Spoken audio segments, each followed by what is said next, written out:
Hello and welcome back to my channel. My name is Zoe and if you're new, welcome, and if you're not new, welcome back. Today I'm here to talk about my September reads. This is my September wrap up and I have new hair. It's red now. So let's talk about the books. September was rough, okay?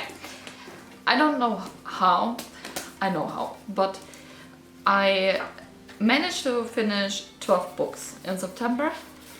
A few of them were really short, and out of the 12 books, 3 was 5 stars, 2 were 4 stars, 6 3 stars, 1 2 star, and 1 DNF. I read over 3,937 pages. This number not include the pages that I read in The Way of Kings, because I count this to October because I finished this in October. And yeah, so this month was a special month. So let's start, because there are a lot of books. I will not talk a lot about a few books because I have not really something to say about the books, but let's start because this already takes so long. So the first book that I read was Stella Phantasma, Body Read The Witch's Heart by Genevieve Gonicek. I hope I say this correctly. I ended up giving this book 3 stars. It was okay. This was the moment when I realized I don't like retellings. They are always boring to me. This book feels like Mel from Mel Reads describes this as a fan fiction with a dialogue inserted. For me, this whole book feels like a Wikipedia article. Like I could read this on Wikipedia and will not spend that much time to read this, but it was not good. Okay, maybe if I talk about more about this book, I can say that I will give this book only 2 or 1 star. But I will stay with 3 stars and everything is fine. I didn't like Loki and the main character. It was overall not good. It was okay. If you don't knew anything about mythology, Norse mythology, I would say this is a good book for you, but when you know things, it's not good. The next book that I read was Blood and Honey by Shelby Maroon. And I give this book 2 stars, and this is a book I won't talk about much because I can't remember anything about this book, like anything. I finished this book, rated this with 2.5 stars and then changed it to 2 stars. This is everything I can remember of this book. The rest is blank space. I don't know anything what's happening in the book. So then the next one was A Touch of Darkness by Scarlett St. Clair. I give this book 4 stars. Like, this surprised me. This is also a retelling kind of situation about Hades and Persephone. I hope I said his name correctly in English, but because my German ass says the name's different. But I like the story. I mean, I liked it so much that I gave it 4 stars. This is a different kind of retelling that I like the most, is when you don't really notice that it's really a retelling, or they use the original story and change it completely, or not completely, but make their own story. So it don't feel like an article you write for uni or something like that. It's just, this is smart, heavy smart, with those both characters, and I ended up liking it. This plays in the modern world, and this was really fun to read after The Witch's Heart because this was more enjoyable. I like it. But I would say I'm not like this so much that I really want to read the next book in the series. For me, it felt completed after I read it. I don't need to read more about them, but it was enjoyable. So if you want a retelling with a lot of smut in it, spicy scenes, go for it. It's for that it was really good. The secondary book club picked by Mel Reeds was Kingdom of Copper. I started it and I ended up really loving it. I gave this book 5 stars. I really enjoyed the story. All of the characters that you can give this character view. There were a few plot points in it where I was really shocked, and this book was sad. It was adventurous, it was inspiring, it was tense, it was everything you want from a fantasy book. So read it. So the next book I read was this German book series, so I won't talk about a lot of this. I mean, I don't talk a lot about the Kingdom of Copper, but here we are. And this is the Krone Dunkelheit by Laura Kneidl. This is the second book of this trilogy, and I really liked this. I gave this 5 stars. There were a few points in the story where I think it was noticeable that was not going to be a trilogy. The original there was planned to be 4 books, and then they changed it after the second book to 3 books. This was also my favorite book of the month. Every month I choose one book that I like the most, so this was for the month of September. So then I read 4 books. 4 books of the Planet Barbarians series. So I read Barbarian Mine, Ice Planet Holidays, and then I read 2 of the Planet Barbarians Honeymoon series by Ruby Dixon. And the Barbarian Mine I gave 4 stars. I don't write the explanation in my book journal why I give this 4 stars. And the other ones I gave 3 stars. So this was 3 stars, 1 4 star. And overall, the whole series is okay. You don't really need to think about a lot in it. That's why I read them, so I can just enjoy my time reading something. And they are perfect for this, and they're really short. So the Honeymoon series are really short. They have around 50 pages, so that's totally okay. And I have a great time with it. I can recommend the series to when you want something to read with no much content in it. There's much content in it, but not where you think a lot of it. Yeah, we got to a 3-star rating. I read The Risk by Elle Kennedy. I gave this book 3 stars. So, okay, added so here for the second time. But what I really wanted to say at this point is that, in my opinion, Elle Kennedy did not deal with the issue of misogyny properly. The issue were raised, but what he did not matter to the main character at the end. In both The Chase and The Risk, which is why I cancelled the series. This whole situation corresponds to the real world, but I would like to flee from the normal world when I read. So I don't want to read the same problems that I face every day. Both characters in the books, Brenna and Summer, were really strong female characters who stood up for themselves in every other situation, except for this one. So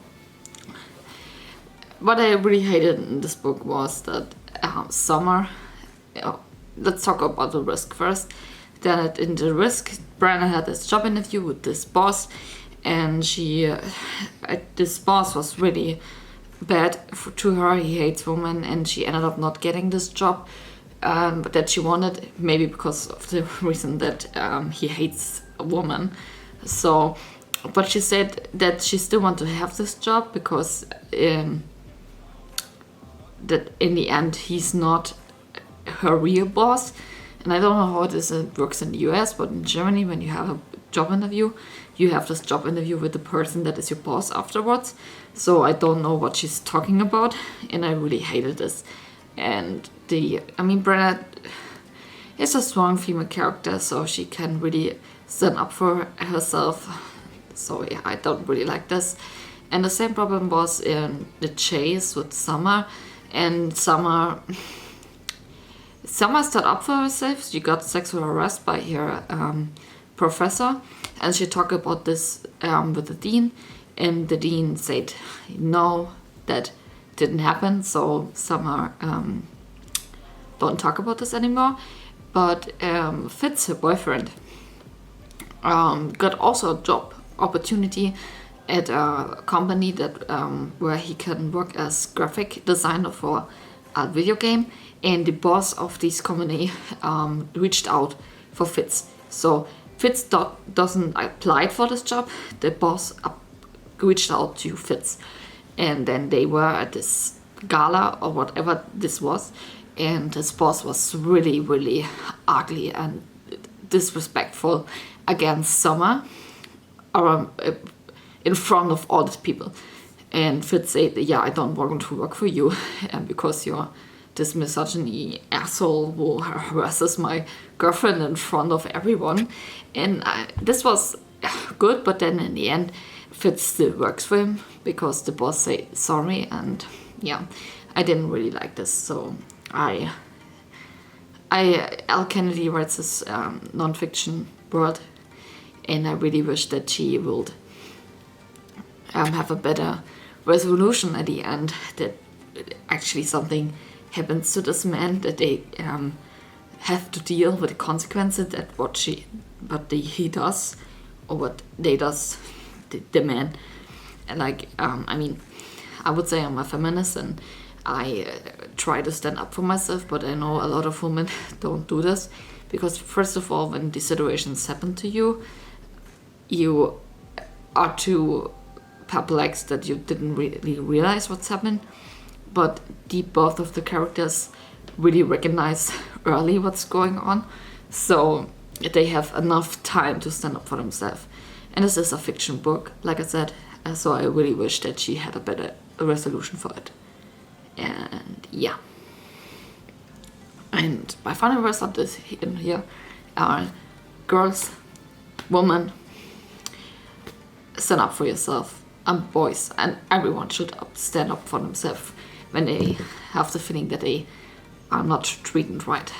So, why I ended up giving this book 3 stars in the end? The sex scene were good. Yeah, this was the only good part of the book, so have fun watching this video. I tried to start the deal from Kennedy, and this is also in September, so this is one of my DNF ones that I really want to talk about. So the 12 books I read are the books that I actually read. This not includes the DNFing books.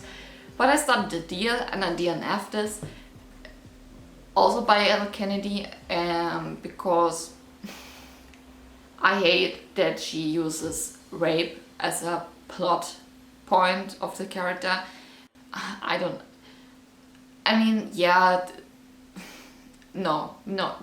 Just please no. Don't use such sensitive topics as this whole plot that this character has. So yeah, this was my end with Al Kennedy. Let's talk about the next book that I give 3 stars. What If It's Us by Adam Severa and Becky Albertalli. I definitely say the names wrong, I guess. So what was my problem with that? This book was cute. Okay, you have these 2 guys, how do they call it again, Arthur and Ben, and they meet at a New York post station. Do you call it like that? I don't know. I read the German translation, so I have no idea how to call it in English, so I'm sorry about that. And they meet and they change the name out, or at least Arthur did, but not Ben. Or was it otherwise? I don't know. I can't remember. And then they don't exchange phone numbers, so they get separate ways and both think about the other person. So I didn't write anything about it.